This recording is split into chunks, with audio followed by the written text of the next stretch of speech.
Welcome to part 2 of the Student Wellness Sports Nutrition series. Today we are doing part 2, which is titled Don't Train on Empty, Pre-Workout Fueling 101. So today, an overview of what we'll be talking about. First, we'll be discussing why fuel timing even matters in the first place, how you can fuel your workouts beforehand, and some examples of foods to eat before you work out. Pause and think of your body like a car. Before you drive anywhere, do you put gas in the tank or wait until you run out to fill it? Your body's the same way. So eating before a workout gives your body the energy it needs to perform well, train harder, and stay focused while you're moving. And then after workout as well, protein and carbs replenish energy stores, repair muscle, and build strength. These are just ways that we can see that fuel timing matters, and what you put in before and after will affect your repair and muscle growth. So keeping in mind also that while fuel timing does matter, the most important thing is that you are well fueled throughout the day. So if you can't eat before and you can't eat after, thinking of ways you can fit in fuel throughout the day. And we'll discuss some different strategies for that as well. So thinking back to part 1, I want to review the importance of carbohydrates. So if you remember, carbohydrates are our body's main source of fuel. So during exercise, carbohydrates are broken down into glucose, which is the primary energy source for your muscles. And your muscles can use that glucose really, really fast, which is really great for supporting your workouts, especially when it comes to doing really intense cardio sessions. So to support your workout, include mostly carbs beforehand in the form of a snack or meal, especially if it's going to be moderate or intense activity.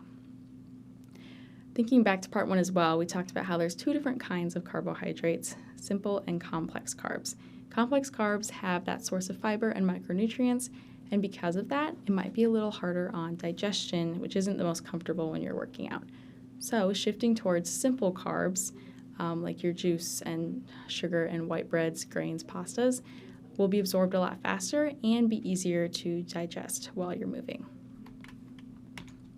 So shifting on what to avoid pre-workout, it's generally avoided to avoid foods that are very high in fiber, fat, and protein. So think of foods that are high in fiber like veggies, that are like broccoli, high-fat red meat, beans or legumes that are high in protein and fiber.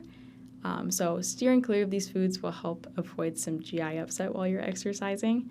And keeping in mind that these foods are important for recovery. It's important to have a well-rounded diet, but because they take more effort to digest, they may cause that GI upset before vigorous activity.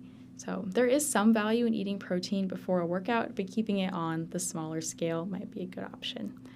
And also keeping in mind that tolerance to foods before workout is going to vary on an individual basis.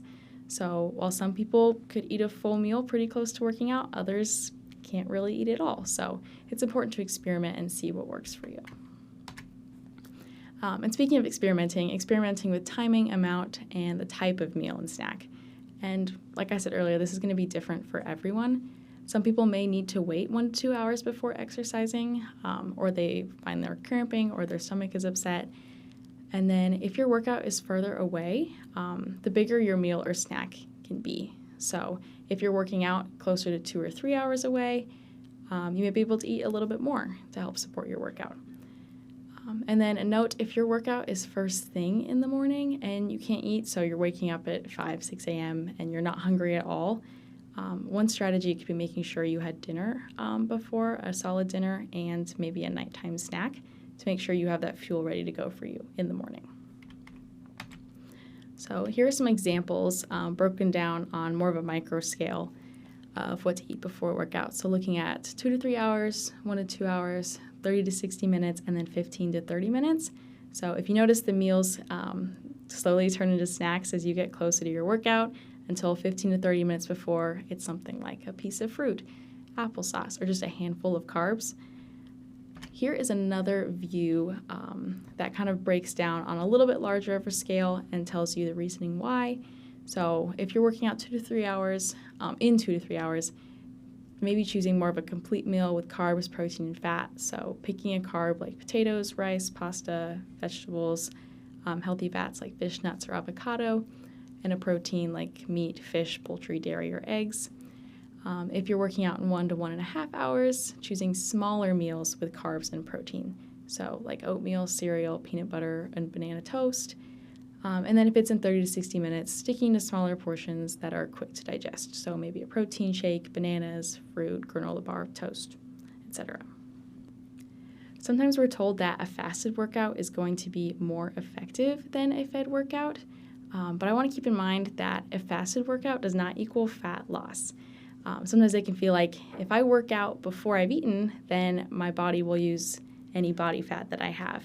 And while your body may tap into fat stores, the effect is going to be minimal in the context of your whole day, because without you even realizing it, your body is going to make up for that later, and there won't really be much of a difference.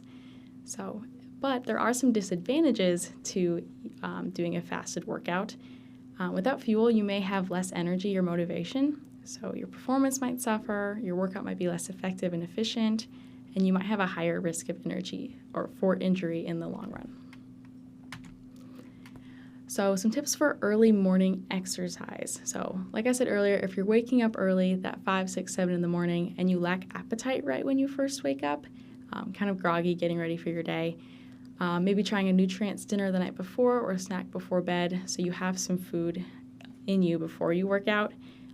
Choosing something that's small and easy to eat and carb-based over a full breakfast, like a banana, just a slice of toast, a couple grapes, a pear, for example, or simply just having a glass of juice or a sports drinks. These are going to provide us with some simple carbs that your body can use right away so you're not totally working out on empty. So in summary of part 2, we talked about the importance of fuel timing and why it matters, some of the best foods to eat before a workout in the form of simple carbs and what to avoid, and also how fasted and fed workouts will affect your performance. So stay tuned for part 3, where we'll talk about what to eat after your workout and some supplement questions.